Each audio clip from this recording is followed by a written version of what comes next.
حضرت داؤد علیہ السلام کا انوکھا فیصلہ۔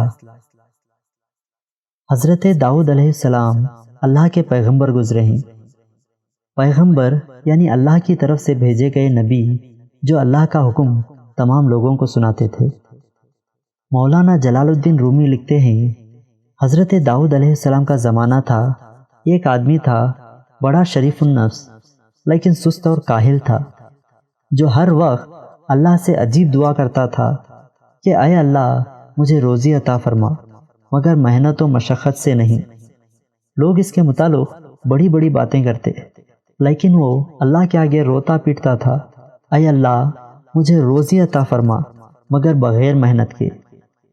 ایک دن دعا مانگ رہا تھا کہ مکان کا دروازہ کھلا اور اچانک سے ایک گائے گھر کے اندر گھس آئی۔ اس نے کہا، ہو گئی دعا قبول۔ فوراً گائے کو پکڑا، رسی سے اس کی ٹانگیں باندھی اور بلا تاخیر ذبح کر دیا گائے کو۔ اتنے میں گائے کا مالک گلی کوچے چھانتا ہوا بالآخر اس کے گھر پہنچا تو حیران ہو گیا کہ گائے تو ذبح ہو چکی ہے۔ اس نے رونا دھونا چلانا شروع کر دیا، ارے ظالم، تو نے یہ کیا کیا، میری گائے ذبح کر ڈالی۔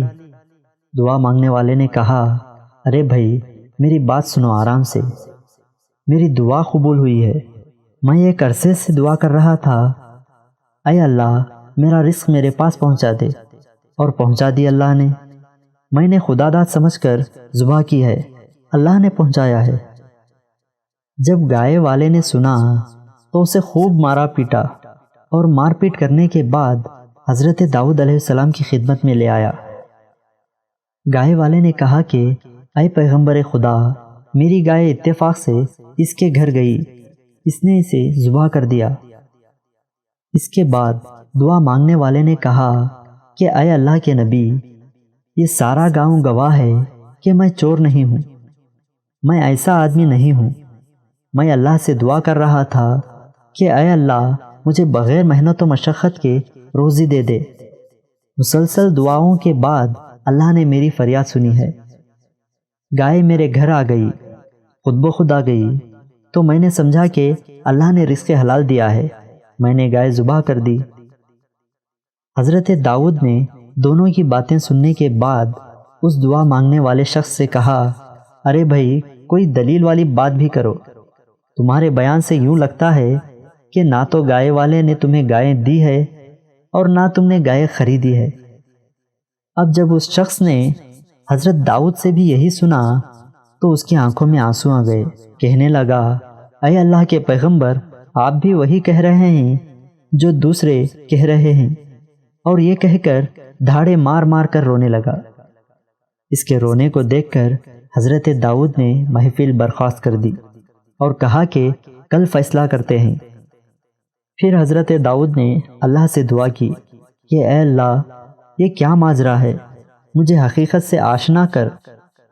تو اللہ نے حقیقت کے راز کھول دیے، ساری حقیقت معلوم ہو گئی۔ دوسرے دن حضرت داؤد گائے کے مالک سے کہنے لگے کہ اس کا پیچھا چھوڑ دے، اسے معاف کر دے۔ یہ سن کر گائے کے مالک نے کہا کہ یہ کیا فیصلہ ہے، میں اس فیصلے کو نہیں مانتا۔ اس کے بعد حضرت داؤد کہنے لگے کہ اپنا سارا مال، ساری جائیداد بھی اس کے حوالے کر دے، ورنہ تیری سخت رسوائی ہوگی۔ یہ سننا تھا کہ اس نے سر میں خاک ڈالی، گریبان چاک کر لیا اور اللہ کے نبی کے خلاف بولنے لگا۔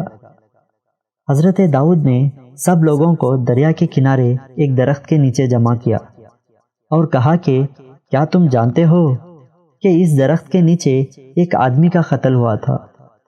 انہوں نے کہا، نہیں، ہمیں نہیں معلوم۔ پھر حضرت داؤد کہنے لگے کہ اس گائے والے نے اپنے آقا کو قتل کیا اور اس کی مال دولت سب پر قبضہ کر لیا، اور یہ مظلوم جو گھر بیٹھے دعا مانگ رہا تھا، یہ اس مقتول کا بیٹا ہے جس کو اس نے قتل کیا تھا، اور کہا کہ راز فاش ہونے کے ڈر سے اس نے وہ خون آلود چھری بھی اس لاش کے ساتھ دفن کر دی تھی۔ اس کا ثبوت یہ ہے کہ اس چھری پر قاتل کا نام آج بھی کنندہ ہوگا۔ جب زمین کھودی گئی، چھری برآمد ہوئی تو وہ تھر تھر کانپنے لگا۔ لوگ آگے آئے اور کہا کہ اے اللہ کے نبی، ہمیں معاف کیجیے، ہم نے غلط تصور کیا۔ اللہ کے نبی نے ان لوگوں کو معاف کیا اور اس گائے والے کو سزائے موت سنائی۔